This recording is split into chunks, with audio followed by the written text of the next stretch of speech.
Good morning and welcome to year number 5 of Pitt to the Point. I'm Ryan Tarabokia. And I'm Lucy Landy. Pitt to the Point is your weekly 1-hour Emmy Award nominated news and magazine program that airs live from the state-of-the-art Pitt studios. Pitt to the Point covers everything from the University of Pittsburgh to the City of Pittsburgh, as well as national and international events, news, people, and stories. We're back with your favorite segments such as Alumni Spotlight and Clubbing at Pitt, which showcases one of Pitt's amazing student-run organizations. We'll feature stories from our incredible University of Pittsburgh regional campuses and tell you the top headlines from our neighborly journalists in arms, the Pitt News. And we'll be joined live by our affiliate college and high school partners and their student anchors who will tell you what's going on in their schools and communities. Now, we're statewide, from Pittsburgh to Lancaster to Philadelphia.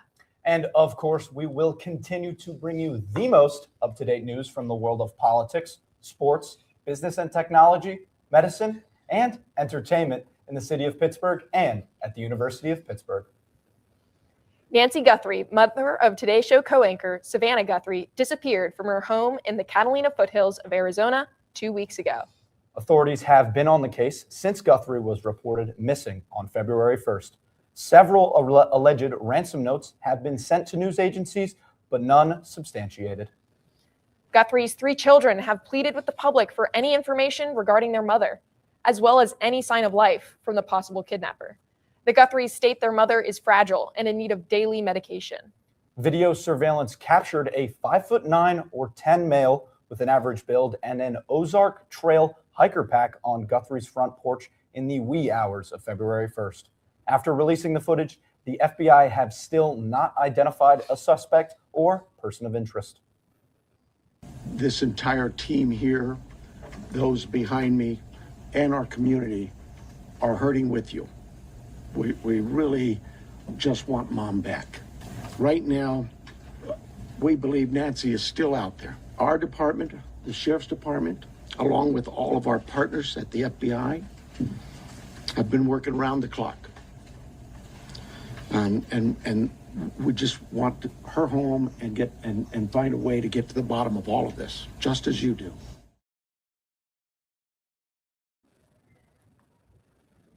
The Pennsylvania State Senate passed a bill banning cell phone use during the school day. The bipartisan bell-to-bell bill would prohibit phone use in public schools while leaving implementation and enforcement up to school districts. Teachers' unions across the state have signaled their support. Furthermore, Governor Josh Shapiro called for a completed bill to be put on his desk. The Senate referred to the bill to the House Education Committee on Wednesday, February 4th, for voting and review. Parents know that prepping the kids for school isn't just what they bring in their backpacks. National vaccine recommendations have officially changed, but rhetoric remains confusing. With more on the story, we have political reporter Maxine Van Nortwick. Maxine? As measles cases rise across the United States, Dr. Mehmet Oz, administrator for the CMS, has advised and implored Americans to protect themselves against measles with a vaccine. As guidelines are changing with the new CDC vaccine recommendations, alongside rhetoric, which some have said confusing, many experts have said this could cause a change and effect for vaccination rates. Dr. Mehmet Oz, administrator at the Centers for Medicare and Medicaid Administration, said in a February 8th interview that Americans should be getting vaccinated for the measles vaccine amid rising case numbers and general vaccination distrust. Not all illnesses are equally dangerous and not all people are equally susceptible to those illnesses, but measles is one you should get your vaccine. Oz works under Health and Human Services Secretary Robert F. Kennedy Jr., who has at times supported the vaccine and at others sowed distrust by saying it had not been, quote, safely tested. Part of the vaccine has never worked. It was actually Merck, which made the vaccine, was sued recently in a whistleblower case by the lab technician who was ordered to commit fraud. Dr. Sharon Welburn, an assistant professor of epidemiology at the University of Pittsburgh, says this mixed messaging from Kennedy, Oz, and the federal government could affect vaccination rates. And so when we see these, two sides that don't seem to match up, especially when one is somebody in your federal government, that's going to lead to fewer vaccination rates. The mixed messaging comes as measles cases rise across the U.S., with 20 states reporting cases as of February 10th. Additionally, South Carolina is seeing its largest outbreak with 920 measles cases reported since last fall. Welburn says some of this rise in cases could be due to mistrust or confusion about U.S. vaccination guidelines, especially following January 5th changes to recommendation statuses for some childhood vaccinations. When people don't know what is required or what is recommended, or if they are distrustful of the vaccine that's required or recommended, they're less likely to take it, right? Uptake of vaccines has been dropping since, Andrew Wakefield's article many years ago. But when you have a drop in vaccination rates, you run the risk of not meeting that vaccine threshold to have herd immunity. As of early February, there have been no reported cases of measles in Allegheny County, though Lancaster County has seen 5. Allegheny City's health department put out a statement about monitoring the area with measles, saying, "We highly recommend every resident check their immunization record and speak with their personal healthcare provider or visit the ACHD immunization clinic to discuss how to protect themselves and their loved ones from measles." The Allegheny County Health Department advises those looking to stay protected against the measles this season to take the MMR vaccine, which the CDC states has a 97% rate of efficacy. For Pitt to the Point, I'm political reporter Maxine Van Orwick. Ryan, Lucy? Thank you, Maxine. Supporting your community can come in all different forms, or should I say breeds? Today we have a very special guest to talk about how that support can start with gaining a furry friend. Here is Gisele Fetterman, Director of Strategic Partnerships and Development at PACT for Animals. Thank you for having me. Yeah, thank you so much for being here. For being here. So, Gisele, what was your inspiration for PACT for Animals? When I learned about this organization, I just fell in love with it and knew I wanted to be a part of it. It addresses this big kind of gap in the system. If you have a crisis, if you are a military member who is being deployed, if you had a child who is in the NICU for 6 months, if you have a sudden health crisis, what happens to that pet for that window? And this organization steps in to fill that need so that these temporary crises don't end up in permanent separations. That's amazing. And especially with such like a heartfelt mission, like what for you has been the most impactful part of being part of this organization? So we had a veteran who had extreme PTSD who was afraid to seek help because there was no one to stay with his dog while he did that. And his dog is what was keeping him alive. So he was able to seek treatment for, mental health and depression and PTSD because someone was staying with his dog, and he knew that he would be reunited with him at the end of his treatment. So, Gisele, what do you think is the biggest challenge that PACT faces on a day-to-day basis? So because we're a national organization, it's ensuring that we have foster homes available in all 50 states, because crises are not something you plan for. And we have to be ready to place these pets as soon as the need arises. And how can someone interested get involved with helping with PACT for Animals? So it's a great opportunity if you're not maybe ready for a long-term pet, but you want a small-term commitment. Commitments can be anywhere from a couple weeks to 2 years for a longer deployment. And you can check the website, and they have a list of available pets. We've placed many in Pittsburgh over the years, and you can open up your home to a pet, your couch, extra belly rubs. You could also share our work online. There's always pets we're looking to place, and also donate to the organization. So now, how does this project fit into your broader charity work for the city of Pittsburgh? I think we're here to help each other, and I'm always looking for ways to continue to expand that. I think it's important to continue to do this work quietly. Is how I like to go through my work. I've supported pets a lot. We do a lot of pet pantries through the free store. But this is another need that I guess never thought of until I learned about this organization. What happens to that dog or cat if you're suddenly living at the hospital for 6 weeks so you can heal? So it's a great honor to be able to be there for someone so they can heal or they can serve. That's amazing. And definitely going off of that, you have all these varied interests in different sectors, but it's all based in like supporting people. So like what kind of drives you to embark on all these different, charity opportunities? I think my ADHD is definitely my superpower. And whether it's firefighting or the free store or this kind of work, for me, it's a gift that I can not feel boxed into one theme and really work on a lot of things that I care about. And media is one of those things that can, try to box you in. How does being in the spotlight impact your charity work? Well, I think for me, that's been the least favorite part for me. I haven't enjoyed that part of the journey. I'm, a pretty private, quiet person. So I'd rather just keep my head down and do the work. It's beneficial in places like this where you guys will spread this message and hopefully gain us more foster homes and more supporters. And maybe someone is watching who is going to face a health crisis and will need our support. So there's, of course, a great benefit in that way. Yeah, and definitely being able to spread the message, but also like doing something new every day. So how does it feel to be able to work through different fields, but also with new people every day across the entire country, not just Pittsburgh?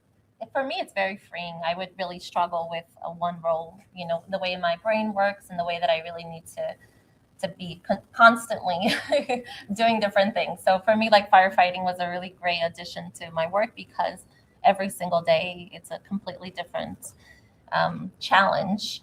But, when I'm placing pets like Fluffy and Snoopy in homes all day, I mean, that also brings immense joy. And I'm at a point in my life that I have to do things that fulfill me, but also bring me joy.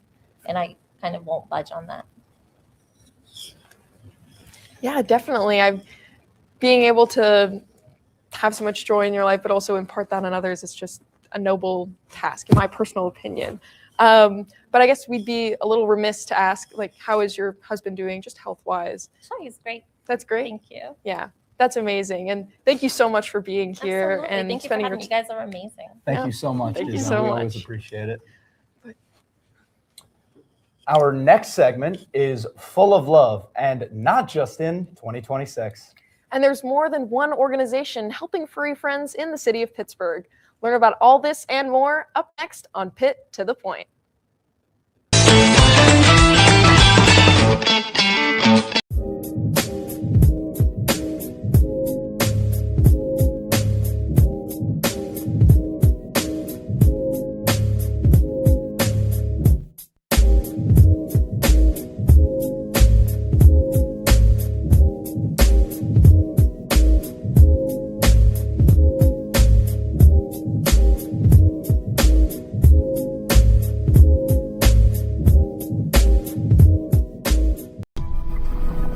So honored and humbled to officially welcome you to the University of Pittsburgh.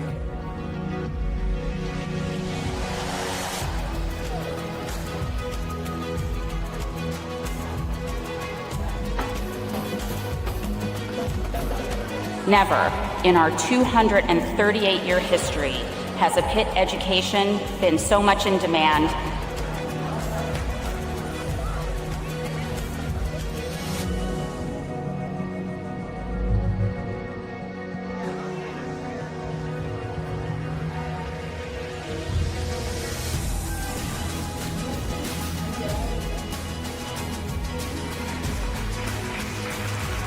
It's possible at Pitt is not just something we say when you walk in the door.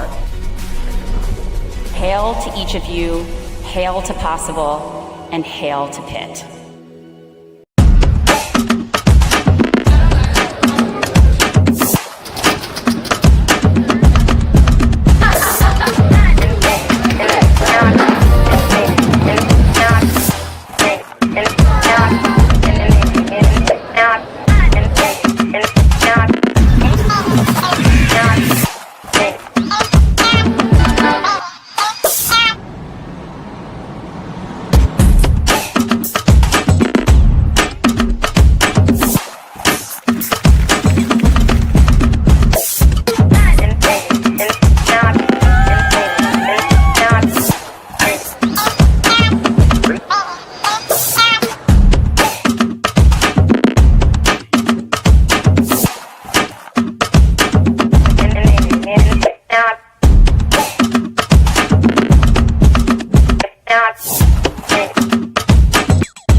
This morning, you take your place in this honor.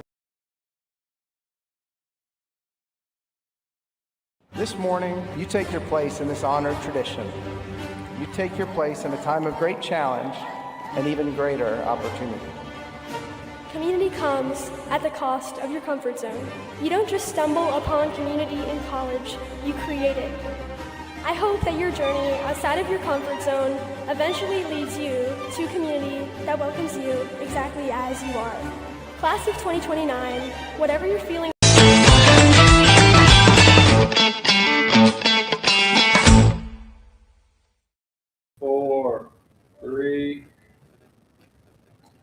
Thank you for tuning back in to Pitt to the Point. Happen to watch a story today that piques your curiosity? Want to find out more about what's going on in Pittsburgh? Visit our website. That's right. If you want to find out more about the world of politics, medicine, business, technology, and more, log on to pittothepoint.com. Not only can you see clips from today's show, but you can also read about the topics that interest you and more. Check it out at pittothepoint.com. With love and snow in the air, the City of Pittsburgh is pleased to host their 20th annual Valentine's on Ice. Head on over to the Shenley Park Ice Rink this Saturday, February 14th, to skate in circles, hand-make souvenirs, and join in on the indoor activities.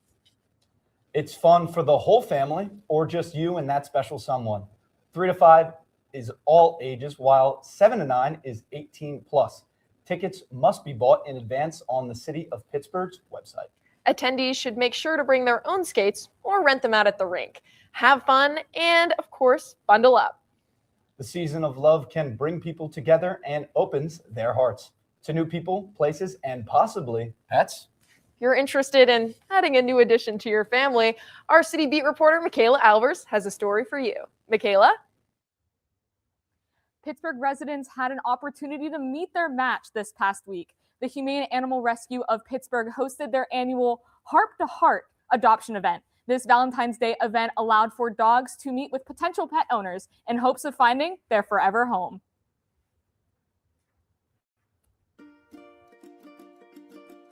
In the spirit of Valentine's Day in February, we decided that we would do a Heart to Heart event. So again, with all of the intentions and love and emotions of the season. So it's kind of an open house where folks can come in, maybe have a sweet little Valentine's treat. We have some crafts for kids to do. And also it's an opportunity to come in and meet a few furry friends, just like this little pup I have here. All throughout the year, it's important to adopt. We have, like many shelters across the country, we are always at or near capacity for dogs. Sometimes, during the winter, especially being an urban shelter, we see a rise in strays. And so, we encourage folks to maybe, because they are spending more time indoors, that it might just be a really good time to consider adding a furry friend to their family. So I came in July of 2023 to adopt a dog. I was looking at a couple different dogs and just talked to the people here about what kind of dog I was looking for and personality-wise. And they told me about Ham. His name then was Captain Crunch.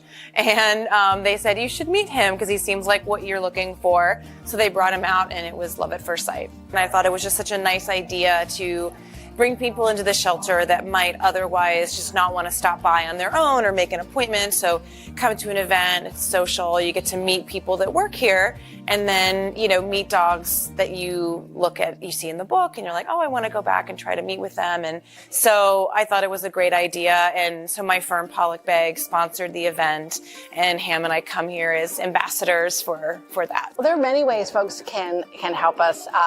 They can volunteer. If they can't adopt, they could foster.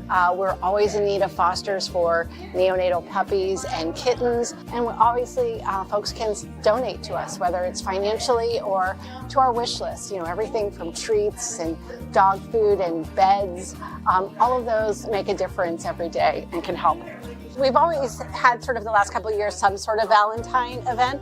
So we just kind of did it with a little bit of a twist this year. So, again, pets give us unconditional love, so it just seemed perfect to kind of tie it into Valentine's Day. Between the east side and north side locations, the Humane Animal Rescue of Pittsburgh has about 50 animals currently up for adoption. For more information, you can head to humaneanimalrescue.org. Now, puppies give us a lot of love into our future, but what about love from our past? Here's Pitt Beat reporter Natalie Fogel. Thanks, Michaela. History books don't show everything from our past. Soldiers and Sailors, a museum located in the heart of Pitt's campus, recently had a Valentine's Day event where they had live love letter readings using museum's archives, along with live musical performances. While these letters were made in a time of conflict, this event shows that these people were still filled with love and emotion. Soldiers and Sailors, a museum located in the heart of campus. This memorial is the largest in the country, dedicated to honor all veterans from various branches of the military. In honor of Valentine's Day, the museum hosted an event with live music as well as reading aloud love letters from different historical time periods. This is a gathering of people who want to celebrate what it is to serve your country and to be in love in tragic circumstances. I was archiving everything and inventorying everything, and I just realized that we've had a lot of letters dating all the way back from the Civil War. I started reading those letters, and they give you like this little glimpse of history that you don't read in the history books, especially when you have two sides of the conversation. So it basically shows the emotion of what was going on in that particular period of time. Because that's what we do. We educate the community about our veterans through our artifacts. What a better way than through the veterans' own words. I think it's important to remember that they're real people, and a lot like myself, a lot of them are the same age as me. I feel like I am able to connect with these people in the past.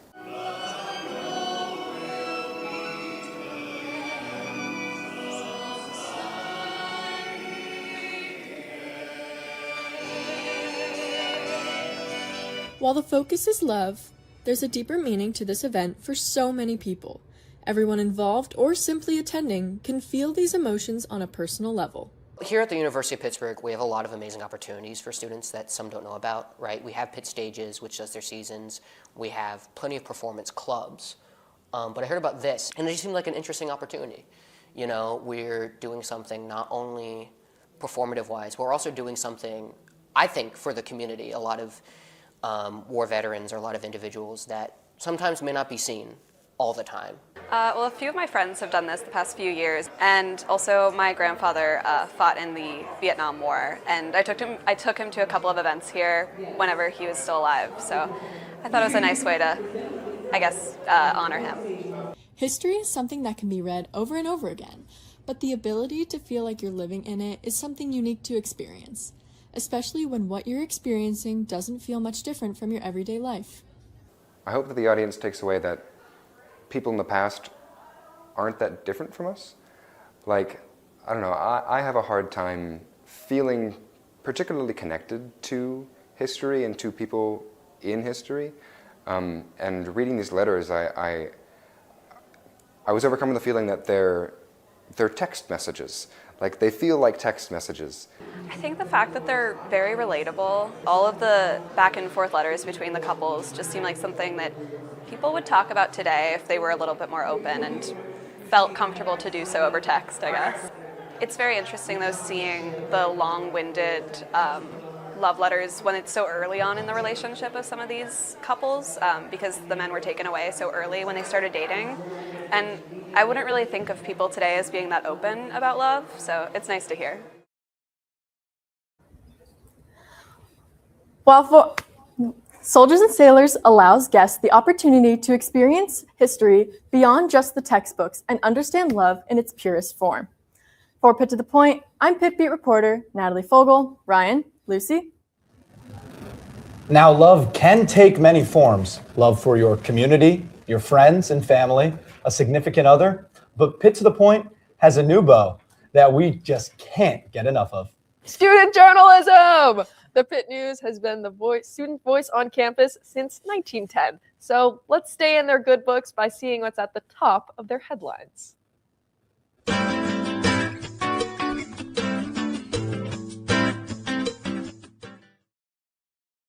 Pittsburgh homeless shelters, volunteers, and the Allegheny County Department of Human Services are taking steps forward to provide homes and resources for the unhoused individuals in this terrible winter.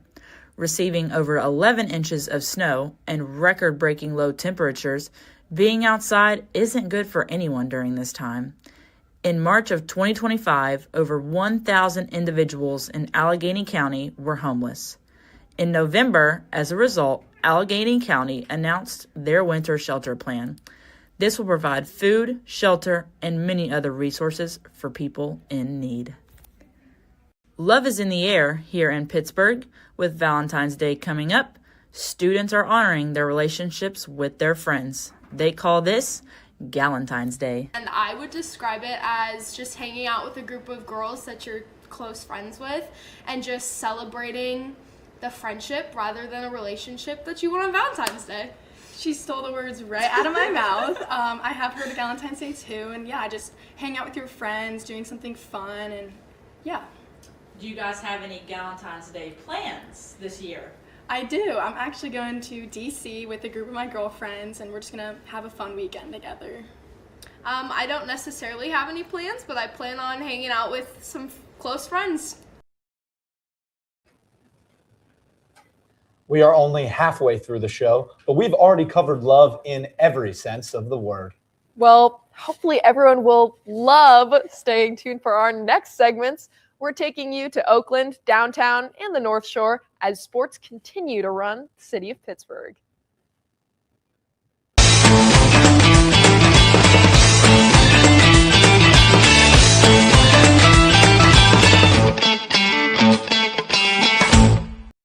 Can you hear me? This is interesting. Is this on? Can y'all see me?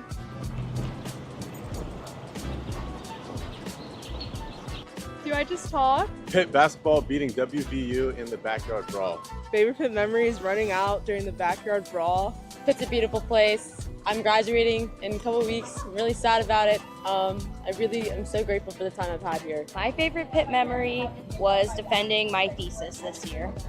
And ever since the first day of classes, we've been friends because we're directionally challenged. My favorite memory was all the times I spent with my friends. I should do it. Working on a movie with one of my good friends. My favorite Pitt memory was winning Backyard Brawl at like the last second because I was going to leave. Going to the Pitt volleyball games and seeing them beat Penn State and Louisville and all the people.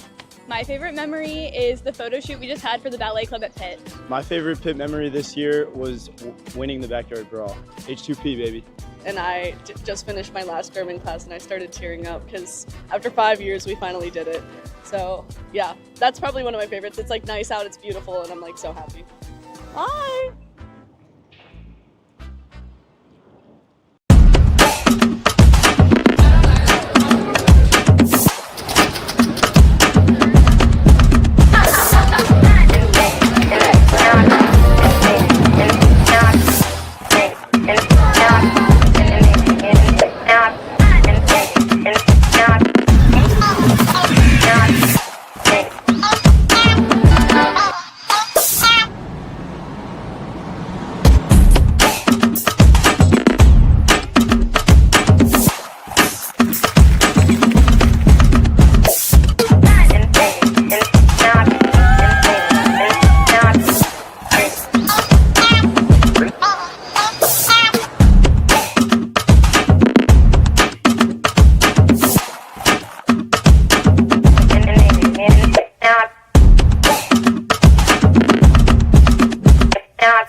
Hello, and welcome back to Pitt to the Point.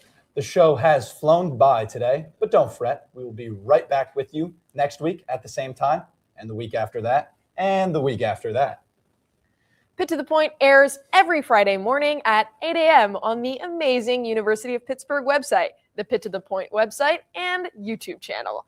You can also find a taped version of the show on Pittsburgh's CBSN, which is KDKA's TV streaming platform, on Saturday at noon. And we are excited to say you can also catch a re-airing of today's Pitt to the Point in Philadelphia every Saturday at noon on CBS Philadelphia's streaming platform. Here at Pitt to the Point, there is nothing we appreciate more than seeing our affiliate high school getting students involved in broadcasting. And Montour High School is doing just that. Head around the bus loop to see how the Spartans are kickstarting their careers.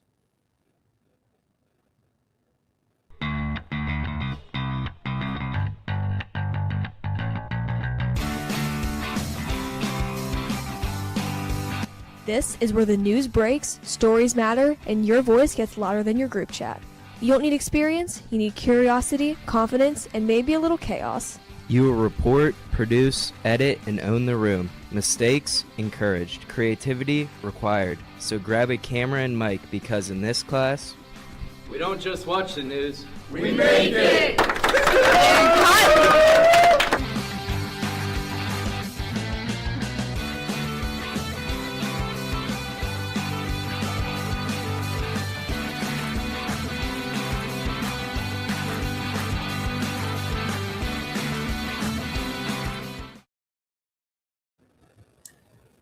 Six former Pitt women's basketball players are suing the University of Pittsburgh's head coach, Tori Verdi, for alleged verbal abuse as well as Title IX violations. Faber Raven Boswell, Michaela Elmore, Brooklyn Miles, Isabella Perkins, and Jasmine Timerson will be represented by attorney Keenan Holmes. They claim that they experienced emotional, psychological, and verbal abuse beyond normal coaching. The University of Pittsburgh statement shared via a university spokesperson states, the University of Pittsburgh is aware of these lawsuits and their allegations, which are without merit and will be vigorously defended. Verdi is in his third season as head coach, and the Panthers are currently 8-18. The NFL draft is barely over 2 months away. Safe to say, it's just around the corner, Ryan. Well, for us here in Pittsburgh, it will actually be just around the corner, taking place in the North Shore. This is just the third time Pittsburgh is hosting the draft, last hosting in 1949. So if you missed it then, don't worry. You'll be able to catch it this time. With more on the draft, we turn to City Sports reporter James Carter. James? We are officially 69 days away from the NFL draft right here in the Steel City, and the picture is becoming clearer. Fans can now have a general idea of what to expect when the big day rolls around. The Visit Pittsburgh and the NFL have done their level best to show off what this football town has to offer in what is sure to be an historic event for the city of Pittsburgh. The NFL and Visit Pittsburgh have released the first renderings of the event area for the 2026 NFL Draft running from April 23rd to 25th right here in Pittsburgh. The main stage will be outside of Acrisure Stadium and is expected to be larger than the playing field inside of the stadium. Tickets for the close-up viewing area are on sale. The rest of the area is open to the public and is expected to take up a large portion of the North Shore area. There will be alternate viewing and seating options for fans in the parking lot on the opposite side of the stadium outside the PPG Science Center. Jared Becker, president and CEO of Visit Pittsburgh, said of the event, quote, "From North Shore to Point State Park, across the bridge and along the rivers, the draft will show off the city's character and hospitality. Over 1 million people are expected to be inside the city of Pittsburgh during the weekend, with the draft estimated to generate between $120 and $160 million for the city and the state of Pennsylvania. Point State Park will also host a variety of experiences for visitors, including programming for children, interactive exhibits, and food and drink options. The Roberto Clemente Bridge will be closed to vehicles throughout the event in order to provide fans with easy access to and from the North Shore area. The Gateway Clipper fleet will also take fans between draft sites, showing off Pittsburgh's iconic Three Rivers. Further details will be provided as draft day gets closer. This draft is a huge event for a die-hard football town of Pittsburgh and is a great chance to introduce to the world what the city has to offer and celebrate the next generation of the game of football. Earlier this week was report day for pitchers and catchers of the Pittsburgh Pirates, marking the beginning of their spring training in Bradenton, Florida. Earlier this week, the Pirates also signed Marcell Ozuna, formerly of the Atlanta Braves, who is likely to fill the team's role as a designated hitter and hopefully provide a much-needed power bat to aid their elite pitching core. Fans of the Pirates have a lot of optimism heading into the season and will find out soon whether or not their faith is misplaced. For more sports, we kick it over to Pitt sports reporter Colin Ferguson. Colin? Pitchers and catchers may be returning to their major league roster this week, but for Division I baseball, their season as a whole is about to kick off. The Pitt Panthers begin their year with a matchup against the Western Michigan Broncos today, February 13th, in Port Charlotte, Florida. Senior shortstop Caden Doolin spoke remarkably highly of this year's roster and their extended preparation for their season ahead.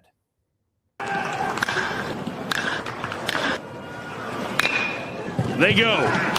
Swinging a fly ball deep to left field. Rose back towards the monster. It's gone! The weather is starting to heat up, and with that comes the spring slate of Division I athletics, including Pitt Baseball, who kicks off their season this weekend in Port Charlotte, Florida, up against Western Michigan. Senior shortstop Caden Doolin is remarkably excited and believes that him and his roster are ready for this season to tee off. So I think last year we kind of fell short of what we wanted to do as a ball team. But I think with what we have, a lot of the newcomers and what we have coming back as returners, I think that the expectation is to win a lot of baseball games and to make a regional, which Pitt hasn't done in, 30 years.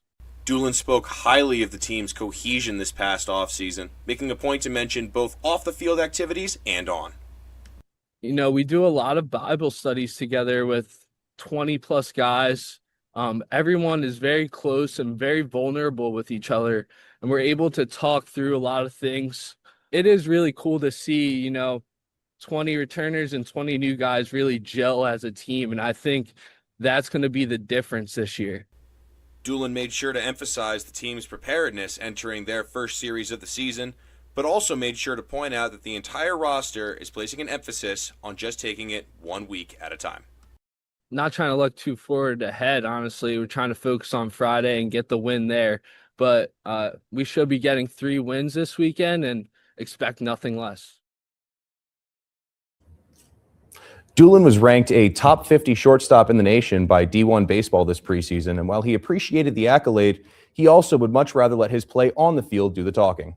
He also made an emphasis to speak about this year's mantra for the team, with it being just 2 words: be relentless.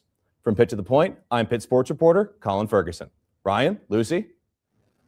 From Pitt current baseball to Pitt former basketball players, the University of Pittsburgh's heritage extends beyond current athletes and into the alumni network. This week, for our alumni spotlight, we want to highlight the work of former Pitt basketball player Jeremy Holmes. Holmes was a member of the team from 1998 to 2000 and is the founder of Holmes Court Media.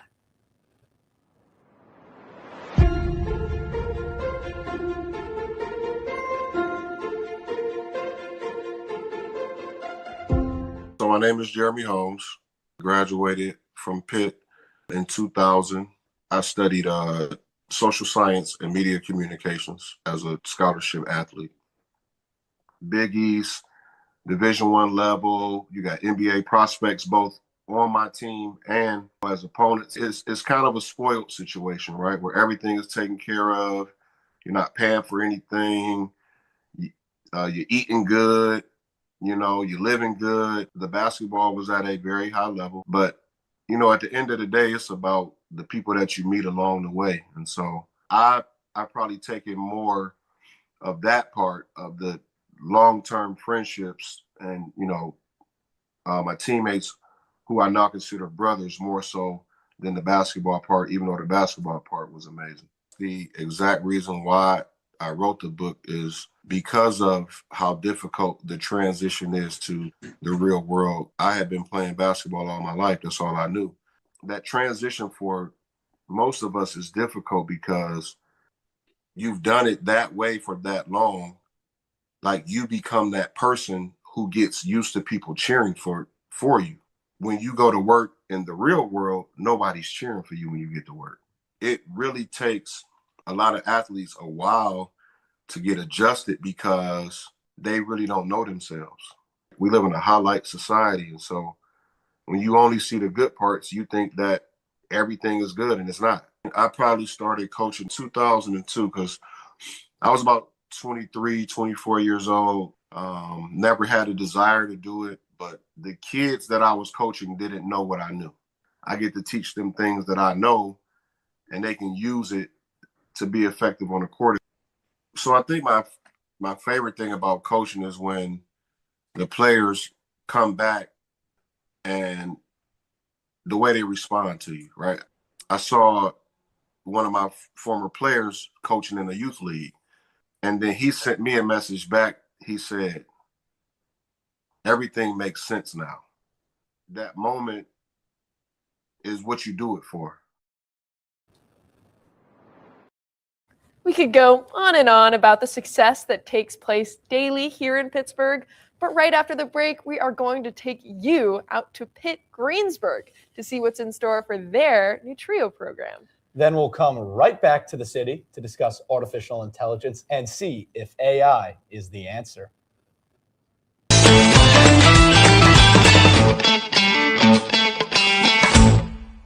This morning, you take your place in this honored tradition. You take your place in a time of great challenge and even greater opportunity. Community comes at the cost of your comfort zone. You don't just stumble upon community in college, you create it. I hope that your journey outside of your comfort zone eventually leads you to a community that welcomes you exactly as you are. Class of 2029, whatever you're feeling right now, I hope that sometime soon you feel at home. Congratulations, class of 2029, and good luck to you as you begin your journey. Someone a long time ago had an idea that we could change the way we do things. What if you had over 30,000 big thinkers and believers behind you, and $1 billion in research to make it happen? With a will that never quits in a city connected to everything, well, you'd probably find yourself doing something truly incredible.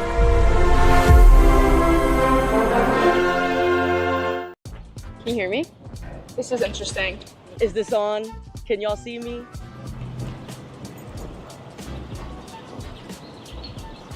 Do I just talk? Pitt basketball beating WVU in the backyard brawl. Favorite Pitt memories running out during the backyard brawl. Pitt's a beautiful place. I'm graduating in a couple weeks. I'm really sad about it. I really am so grateful for the time I've had here. My favorite Pitt memory was defending my thesis this year. And ever since the first day of classes, we've been friends because we're directionally challenged. My favorite memory was all the times I spent with my friends. I should do it. Working on a movie with one of my good friends. My favorite Pitt memory was winning Backyard Brawl at like the last second because I was going to leave. Going to the Pitt volleyball games and seeing them beat Penn State and Louisville and all the people. My favorite memory is the photo shoot we just had for the ballet club at Pitt. My favorite Pitt memory this year was winning the backyard brawl. H2P, baby. And I just finished my last German class and I started tearing up because after 5 years, we finally did it. So yeah, that's probably one of my favorites. It's like nice out, it's beautiful, and I'm like so happy. Bye.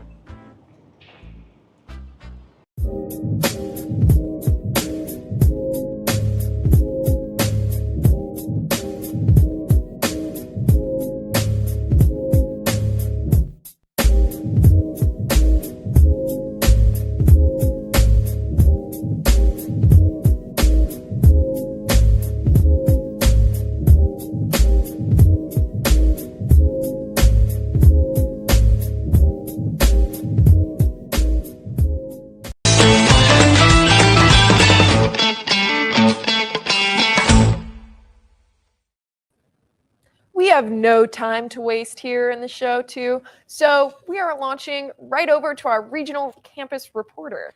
But before we do, we should let you know that Pitt Greensburg is launching its brand new TRIO program. TRIO is a government-funded program that will offer academic guidance for students. For more, we turn to regional campus reporter Nathan Newbar. Nathan? The University of Pittsburgh at Greensburg's new TRIO program will serve as a liaison connecting underrepresented students with student services. They're the third Pitt campus to receive this program, joining the likes of Pitt Bradford and Oakland's main campus. They expect to emulate the same success. The University of Pittsburgh at Greensburg received nearly $273,000 in federal grant money to launch its own TRIO program. The Milstein Library will be the home of this new student services program.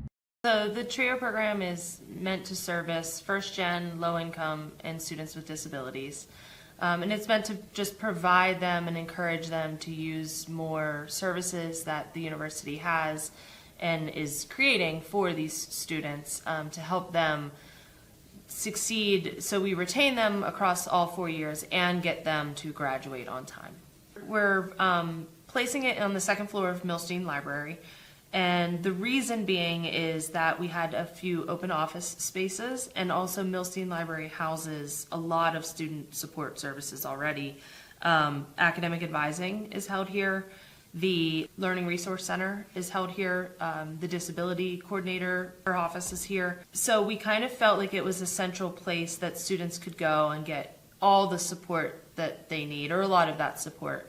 We found that just having that point of contact, that somebody is actually going to be with them the whole time that they're in college. They can come in for help with scheduling, guidance about, financial aid, scholarships, sometimes even things like, they don't have a winter coat. I didn't have anybody at home that understood what it meant and what it took to go to college. We're going to be able to help students that I once, now looking back, I could have benefited from those kind of supports. I think that's what I'm most looking forward to. Pitt Greensburg plans on enrolling its first group of students this spring, followed by adding over 100 more this coming fall.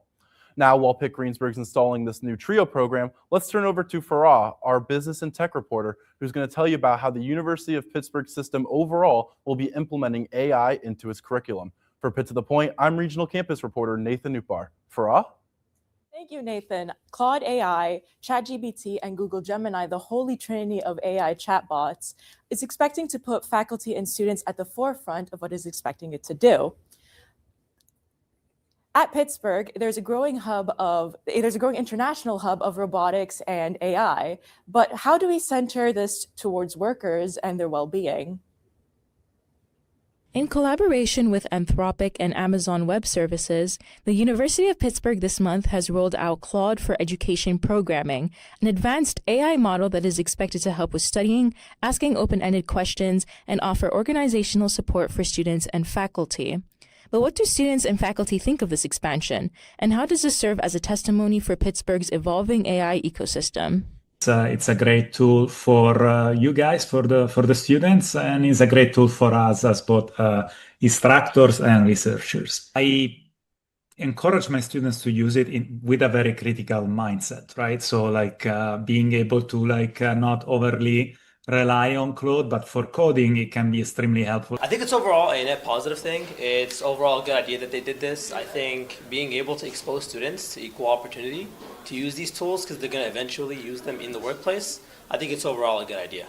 I can definitely say that you're definitely treading a gray area, almost on thin ice, but overall, you're going to be using this tool in the workspace. I think knowing how to get practice early on with that tool is really important. You need to know when you're going to be plagiarizing and when you're not going to be plagiarizing. We are studying, in fact, the impact of AI on the well-being of workers. A concern was increasing among workers in general, but not driven by the workers who are actually most exposed to AI on their job. Now, as we speak, we're trying to randomize an intervention where workers are exposed to either a mindset intervention where We kind of teach them how to deal with stress. However, Governor Shapiro's 2026 to 2027 proposed budget mentions new standards for data center developers that could affect how the labor market polices AI. The workplace, something that is crucial is really to involve the workers in a constructive, positive, engaging way. So already making them part of the transition and of the governance of the transition is crucial. Is it going to Jade or? Thank you for teaching us more about what AI is going to do in Pittsburgh. As we graduate into our final segment, we will introduce you to the Pitt's new home of the 2026 commencement ceremony. But before we do that, we're going to send you over to our entertainment reporter, Dave. And you may have thought we were bringing you Valentine's Day news, but we have even more right after the break. Roll bumper.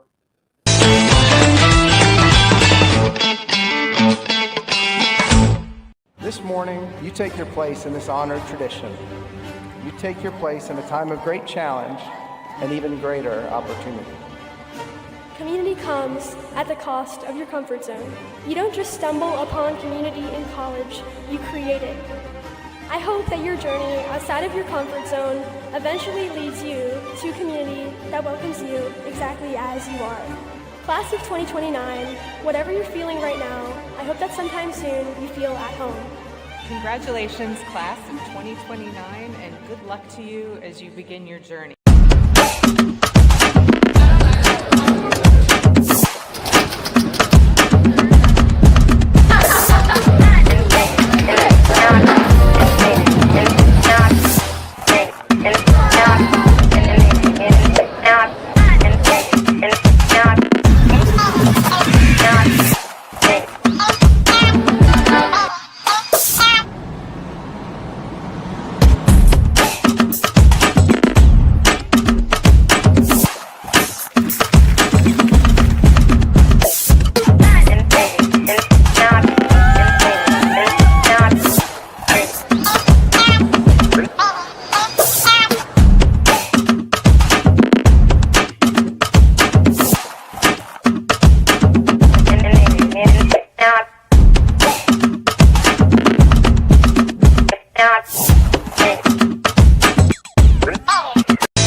As soon-to-be graduates move on from their college years, their commencement moves with them. Pitt's 2026 spring undergraduate commencement officially moved from the Peterson Event Center to Acrisure Stadium.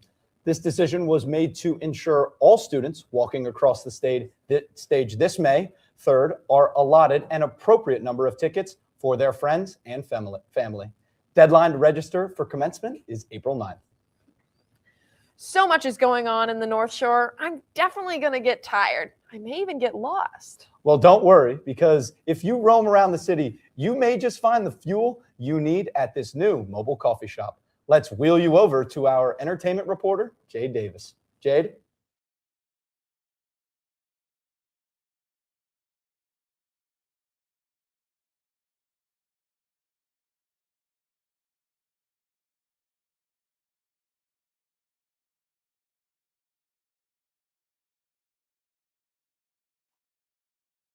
Entertainment reporter Jade Davis, and who am I here with today? Penny Felino with the Roaming Bead. Okay, so can you tell me a little bit about this drink that you have here? Sure, that's our Sweetheart Matcha. We use ceremonial matcha. We put a vanilla base of 1883 all natural syrups in there, and then we make the lavender cold foam. That sounds delicious. I'm going to try this one. I'm also a matcha lover, so I'm really excited to try this one. This is really good. It's really smooth. I really like the lavender cold foam. I know that's something that's really hard to make. It's delicious. Okay, so let's talk about this one right here. So this is made with an alternative milk. It's actually our raspberry waffle cone, which is our famous waffle cone. It's raspberry this month because of the Love is Brewing menu. And we did put some little sprinkles on top too for you, so definitely taste that one. Aw, that's so cute. And I love the stickers. Okay. This is really good. I really like the smoothness of the coffee, and you can really taste the cold foam. It's delicious. Okay, so let's talk about some of these down here. Can you tell me a little bit about some of these sandwiches? Sure. So we get Mancini's bread delivered every morning. We also use Willow Bend, famous homemade English muffins. So we craft all our sandwiches here. We do have quite a variety of sandwiches. We'll have some Lenten specials coming up as well. But this one is the Pittsburgh Brekkie. This one is a Pittsburgh favorite. It has double egg on top with sausage, hash browns, cheddar cheese. We make a spicy mayo, and of course it's served on the Mancini's twist. Yum, that sounds so good. I'm going to try this one right here. You hear that crunch? It's delicious. So it's one of those COVID things where we got bored. We couldn't travel too much, so we decided to take an old horse trailer and make it into a coffee truck. I think what makes us a little bit different is the coffee. Currently, we have a 3-country blend. We're working on a 5-country blend. The biggest secret was trying to keep this a secret for over a year while we were building it.